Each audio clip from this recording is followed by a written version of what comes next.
For nearly half a century, the fastest thing in the sky was the SR-71 Blackbird, a machine so outrageously fast it could literally outrun missiles. But even the Blackbird had a hard limit, a wall of fire it couldn't fly through. At speeds past Mach 3.3, the air itself became a blowtorch, threatening to turn the world's most advanced metals into slag. Engineers call it the thermal thicket, and for decades it seemed like a law of nature. It's the reason that, for all our progress, we're no faster than we were in the 1960s. We've been living in the shadow of a thermal wall that felt unbeatable. But what if the answer wasn't to build a machine that could withstand the fire? What if you could build an engine that breathes in that fire and exhales ice? That's not science fiction. It's a revolutionary technology, born from a small British company and now backed by the industrial might of Rolls-Royce. It's a device that can chill air hotter than a volcano down to sub-zero temperatures in less than a blink of an eye. This single idea doesn't just push the boundaries, it might just shatter them, making reusable hypersonic flight at Mach 5 and beyond a sudden, shocking possibility.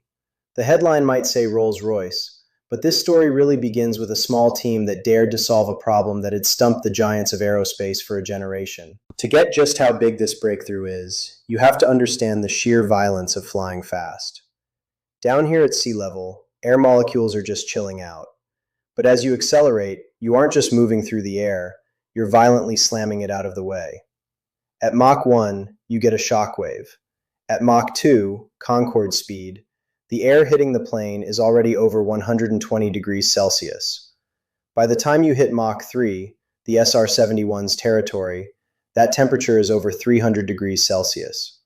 The real problem, though, starts inside the engine. A jet engine is simple. Suck, squeeze, bang, blow. It sucks in air, squeezes it, adds fuel, and bang, ignition. To get more power, you have to squeeze the air more. But physics has a cruel, non-negotiable rule.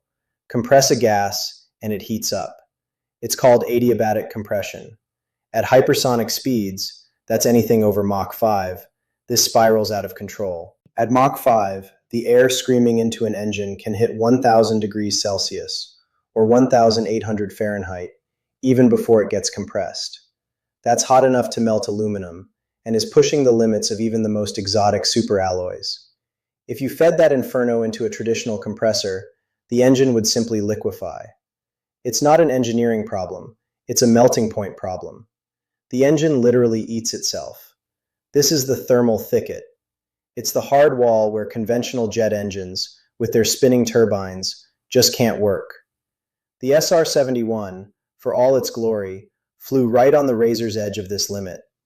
Its incredible J-58 engines were a complex hybrid, part turbojet, part ramjet, but even they couldn't push past Mach 3.3 without risking a very expensive, very fast-moving puddle of molten metal. For decades, this was the Great Wall in aviation, the number one reason you can't fly from London to New York in 90 minutes. Staring at this wall of fire, engineers knew the conventional jet was a dead end for hypersonic flight, so they got creative. They started dreaming up engines without all the delicate, melty, spinny bits. This led them to the ramjet and its wilder cousin, the scramjet. A ramjet is beautiful in its simplicity. It has no compressor blades. It just uses its own insane speed to ram air into the engine. The air slows down, mixes with fuel, ignites, and blasts out the back. The catch? A ramjet is a brick at a standstill. It needs a booster, a rocket or another jet, to get it up to supersonic speed before it can even start working. Scramjets, or supersonic combustion ramjets, take it a step further. Instead of slowing the air down, the whole process happens at supersonic speeds. This lets them operate deep in the hypersonic realm. The challenge, however, is like trying to light a match in a hurricane. The fuel has just milliseconds to mix and ignite before it's blown out the back. Experimental vehicles prove scramjets can work, but they're picky, inefficient, and basically just air-breathing rockets, not true reusable engines. So the industry was stuck. You had turbojets that got you to Mach 3 and scramjets that worked above Mach 5, with a massive, uncrossable gap in between. The ultimate dream was a combined cycle engine, one that could take off from a runway like a plane, punch through the sound barrier, and accelerate seamlessly all the way to orbit or across the globe in hours. For decades, it was a fantasy. Billions were spent.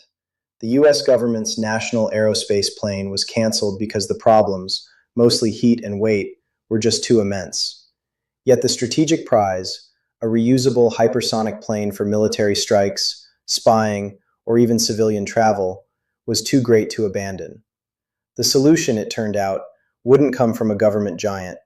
It would come from a small private company in Oxfordshire, UK, called Reaction Engines. The team at Reaction Engines looked at the wall of fire and asked a different question. Instead of trying to withstand the heat, what if you could just get rid of it? They would cool the air down, drastically. This idea wasn't totally new, but past designs for the required heat exchangers were always way too big and heavy to fly. What Reaction Engines invented was the precooler. Calling it a hyper-efficient radiator is a profound disservice. The precooler is a dense matrix of thousands of tubes, each thinner than a human hair, coiled together in a light, compact package. Here's the magic. As 1,000 degrees Celsius air from the hypersonic intake screams into the engine, it flows over these tubes. Inside the tubes is super-chilled helium. In less than 1/20th of a second, an amount of time you literally cannot perceive, the heat is violently ripped from the air. The air, now stripped of its thermal energy, exits the precooler at a frosty minus 150 degrees Celsius. Think about that. It takes air hotter than lava and flash freezes it to Antarctic temperatures in the time it takes to travel about a meter. This is the heart of the breakthrough. Of course, there's a catch: frost. Any moisture in the air would instantly freeze, choking the engine. Reaction engines solved this with a proprietary system that prevents ice from ever forming.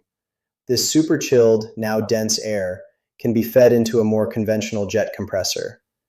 Because the air is so cold, it can be squeezed to immense pressures without reaching temperatures that would damage the engine. This allows it to generate enormous thrust. In 2019, at a special test site in Colorado, Reaction Engines proved it. In a series of ground tests, they blasted the precooler with air heated to over 1,000 degrees Celsius, successfully simulating Mach 5 flight conditions. The precooler didn't just work, it worked perfectly, quenching the heat in a fraction of a second and validating all their claims. It wasn't a computer model, it was a real-world demonstration. The thermal thicket had been defeated. This is the core of the synergetic air-breathing rocket engine, or SABRE. It's a hybrid that breathes air from takeoff to Mach 5, acting like a superpowered jet. At the edge of space, it switches to pure rocket mode, using its onboard liquid oxygen to push for orbital speeds of Mach 25. It's the combined cycle engine everyone was dreaming of, and the precooler is its beating heart. Reaction Engines had the key. They'd solved the puzzle. But building and certifying a new class of engine is an astronomically expensive and complex job. It requires a global supply chain, massive factories, and decades of experience. This is where Rolls-Royce comes in. Rolls-Royce, a name that means world-class engineering, had been watching. They understood what the precooler meant.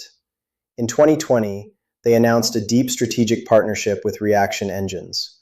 This wasn't just about money, it was about muscle. Rolls-Royce brought over a century of expertise in engine design, materials, and manufacturing. The partnership found its focus in the UK's Hypersonic Air Vehicle Experimental, HVX program, which brings together Reaction Engines, Rolls-Royce, and the UK military to develop reusable hypersonic aircraft. The plan is to merge the groundbreaking precooler from Reaction Engines with Rolls-Royce's world-beating gas turbine technology. This collaboration has already borne fruit.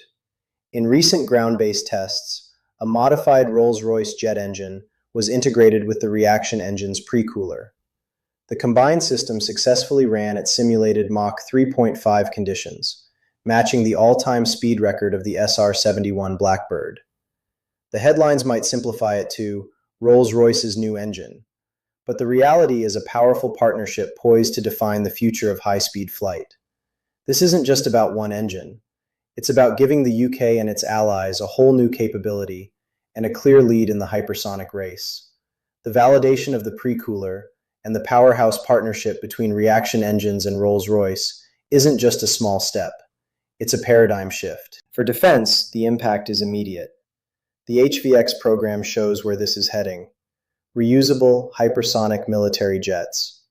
Imagine a spy plane that takes off from a regular runway, accelerates to Mach 5, gathers intelligence for hours with the fuel efficiency of a jet, and lands back at base. It would be untouchable. The technology also creates a clear path to hypersonic weapons, and even fighter jets with performance that sounds like science fiction today. Commercially, the road is longer, but the destination is just as revolutionary. The SABRE engine is the key to true point-to-point hypersonic travel. A passenger plane with these engines could fly from London to Sydney in a few hours. Before, the economics never worked. Scramjets are too inefficient, and rockets are single-use. A reusable air breather like SABRE, which takes off and lands like a normal plane, completely changes the math. Finally, there's the most inspiring goal: cheap and routine access to space.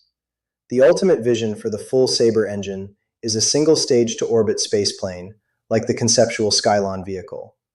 Because it breathes air for the first part of its ascent, it doesn't need to carry tons of heavy liquid oxygen from the ground up. This drastically cuts the vehicle's weight, meaning more room for payload. A fully reusable spaceplane could deliver a satellite to orbit, fly back, land on a runway, and be ready for its next flight in days, not months. It would slash the cost of getting to space, opening up a new frontier for science and exploration. This is no longer a distant dream.